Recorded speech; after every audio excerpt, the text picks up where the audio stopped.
स्वागत दोस्तों, आगे चैनल से देखिए आगे सामने मोदी यहाँ चलेंगे। सबसे पहले सबसे बड़ी आपको बताएंगे दोस्तों, प्रियंका गांधी को नेता विपक्ष बनने का ऑफर दे रहे थे बीजेपी के नेता। बताएंगे कैसे किरण रिजिजू दे रहे थे ऑफर, तो इसके बाद प्रियंका गांधी ने दिया करारा जवाब। बताएंगे क्या उन्होंने कहा दोस्तों और किस पर ये बात आगे बढ़ गई और किस तरीके का ये पूरा मामला देखने को मिला दोस्तों। एक एक करके चलेंगे आज की सारी बड़ी अपडेट। लेकिन उससे पहले अगर आप भी मानते हैं कि भारतीय जनता पार्टी के नेताओं को राहुल गांधी को ही जेल लेना चाहिए, उनके लिए वही बड़ी बात है। अगर प्रियंका गांधी नेता विपक्ष बन गई तो बीजेपी वाले जो 2-4 दिन 5 दिन दिखाई देते हैं पार्लियामेंट के अंदर, वो भी नजर आने बंद हो जाएंगे। तो वीडियो को लाइक करके लाल बटन दबाकर चैनल को सब्सक्राइब करके बेल आइकन दबाकर कमेंट बॉक्स में अपनी राय जरूर लिखकर बताएगा दोस्तों। चलते हैं सबसे पहले सबसे बड़ी ब्रेकिंग न्यूज अपडेट की तरफ दोस्तों, जहां पर संसद भवन के अंदर आजकल सबसे बड़ी चर्चा जो चल रही है वो स्पीकर के अविश्वास प्रस्ताव को लेकर चल रही है। अविश्वास प्रस्ताव पर साइन करते हुए कांग्रेस पार्टी के सांसद मोहम्मद जावेद ने कांग्रेस की ओर से 50 सांसदों का समर्थन लेकर प्रस्ताव को आगे किया, जिसके बाद अविश्वास प्रस्ताव पर सुबह से चर्चा चलती रही दोस्तों। अमित शाह से लेकर महुआ मोइत्रा, शशि थरूर ने अपनी अपनी टिप्पणी की और इस दौरान स्पीकर पर आरोप है कि उन्होंने महिला सांसदों पर अनुचित टिप्पणी की और माइक को वेपनाइज किया, यानी माइक का इस्तेमाल एक हथियार की तरह किया जा रहा है। जब मन कर रहा है तब विपक्ष का माइक बंद कर दे रहे हैं, जब मन कर रहा है तब विपक्ष के ऊपर कार्रवाई कर दे रहे हैं। सरकार का पक्ष है कि स्पीकर निष्पक्ष होकर काम कर रहे हैं, यानी सरकार स्पीकर को बचा रहे हैं दोस्तों, और विपक्ष पूरी तरीके से मैदान में कूदा हुआ है कि स्पीकर को हटाना है। ऐसे में जबरदस्त तरीके के संघर्ष को लेकर इस वक्त की सबसे बड़ी अपडेट सामने आ रही है दोस्तों। अपडेट यह है कि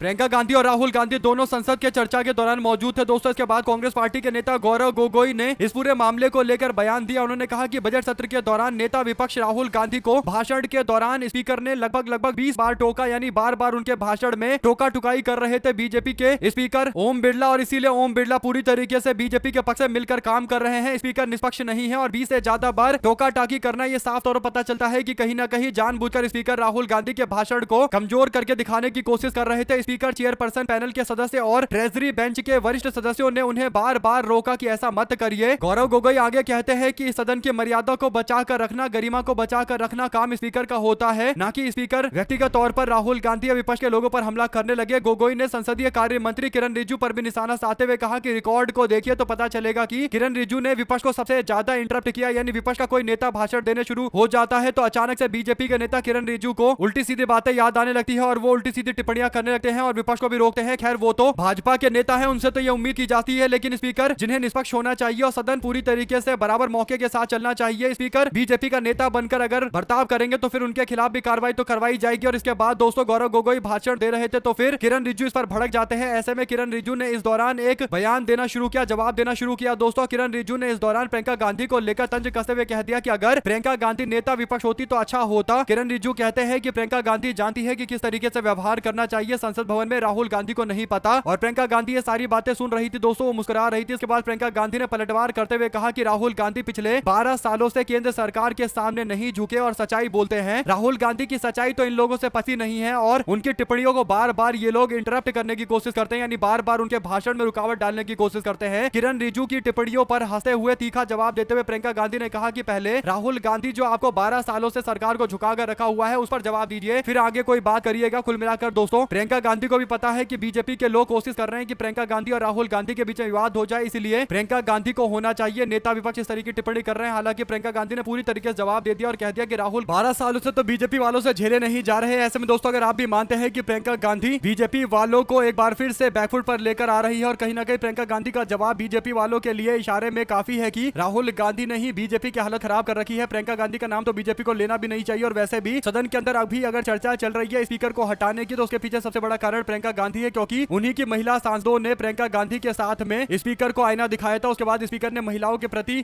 एक बयान देते हुए कहा था कि महिला सांसद नरेंद्र मोदी के साथ कुछ उल्टा कर सकती थी और इस बात को लेकर अब स्पीकर के खिलाफ अविश्वास का प्रस्ताव आ गया है। दोस्तों अगर आप भी मानते हैं कि जब प्रियंका गांधी नेता विपक्ष नहीं है तब बीजेपी के लोग उनसे इतनी बुरी तरीके से डर रहे हैं और स्पीकर कटघरे में खड़े हैं और 125 से ज्यादा विपक्ष के सांसदों ने साइन कर दिया है, तो इससे पता चलता है कि अगर प्रियंका गांधी नेतृत्व करेंगे तो बीजेपी वाले कहीं दूर दूर तक दिखाई नहीं देंगे। आप लोग अपनी राय जरूर लिखकर बताएगा। साथ साथ दोस्तों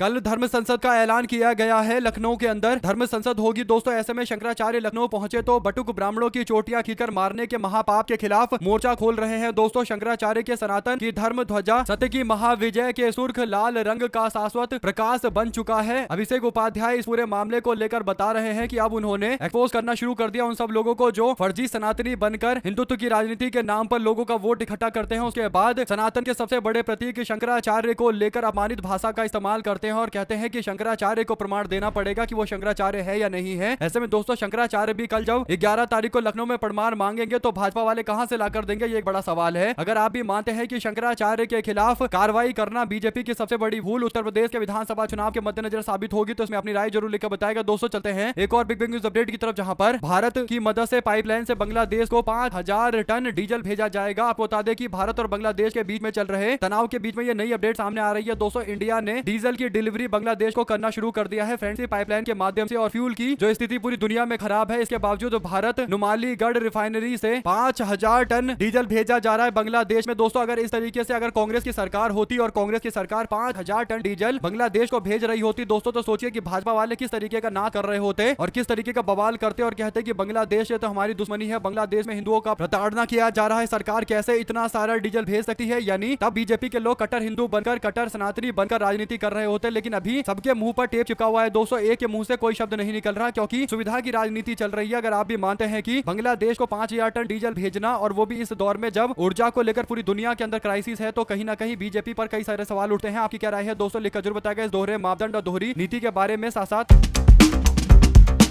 अमेरिका, इजराइल और ईरान में जारी जंग के बीच में देश के कई शहरों के अंदर एलपीजी गैस सिलेंडर की कमी और कीमत में बढ़ोतरी की खबर को लेकर विपक्षी दलों ने केंद्र सरकार पर सवाल उठाए हैं। दोस्तों विपक्षी नेताओं का कहना है कि अंतर्राष्ट्रीय हालातों का असर भारत की ऊर्जा सुरक्षा पर पड़ रहा है। इस मुद्दे पर संसद के अंदर प्रियंका गांधी ने गंभीर चर्चा के दौरान कई बातें कही है। उन्होंने कहा कि संकट बढ़ रहा है, बढ़ेंगे और ज्यादा। जिस तरीके से हमारी सरकार अमेरिका के साथ ट्रेड डील करके आई है, हमारी सरकार ने झुकर ट्रेड डील किया है, यानी पूरा फायदा अमेरिका को मिला है। ऐसे में जंग अगर और बढ़ता है तो संकट और ज्यादा बढ़ेगा। कांग्रेस के नेता शशि थरूर ने भी मीडिया से बात करते हुए इस बात का जिक्र किया है दोस्तों। और मनीष तिवारी भी एलपीजी के सिलेंडर की कीमतों में बढ़ोतरी को लेकर और मुंबई बेंगलुरु जैसे बड़े शहरों में गैस की कमी के कारण कई सारे रेस्टोरेंट के बंद होने को लेकर सवाल खड़ा कर रहे हैं और पूछ रहे हैं कि आखिर सरकार के पास आने वाले दिनों में एनर्जी के क्राइसिस को लेकर क्या जवाब है, क्या तैयारी है। इसका पूरी तरीके से अपडेट देना चाहिए, बल्कि बीजेपी सरकार को श्वेत पत्र लेकर आना चाहिए और पूरे फैक्ट बताने चाहिए कि देश के पास कितनी ऊर्जा है, देश के पास ऊर्जा के क्या क्या साधन है, यानी तेल, एलपीजी, एलएनजी और गैस जितनी भी चीजें होती है दोस्तों, कोयला होता है, इन सब चीजों की उपलब्धता कितनी ज्यादा है। क्योंकि किसी भी इकोनॉमी के अंदर, अर्थव्यवस्था के अंदर अगर अर्थव्यवस्था को आगे बढ़ानी है तो एनर्जी सबसे बहुत जरूरी चीज होती है। अगर देश में crude oil, petrol, diesel, LG ये सारी चीजें नहीं होंगी तो फिर देश में तरक्की नहीं होगी। और इसीलिए तरक्की को आगे बढ़ाने के लिए जरूरी है कि हमारे पास ऊर्जा के सारे साधन मौजूद हो। और मिडिल ईस्ट के अंदर जिस तरीके से जंग चल रहा है दोस्तों, उस जंग के मद्देनजर अपनी एनर्जी सिक्योरिटी को बढ़ाए रखना जरूरी है और अच्छे से मैनेज करना जरूरी है। लेकिन जैसे बड़े बड़े शहरों के अंदर होटल, रेस्टोरेंट बंद हो रहे हैं दोस्तों, कहीं ना कहीं ये संकेत है इस बात के कि देश के अंदर बीजेपी की सरकार की तैयारी एकदम नाकाफी रही है। आप लोग अपनी राय जरूर लिखकर बताएगा। साथ साथ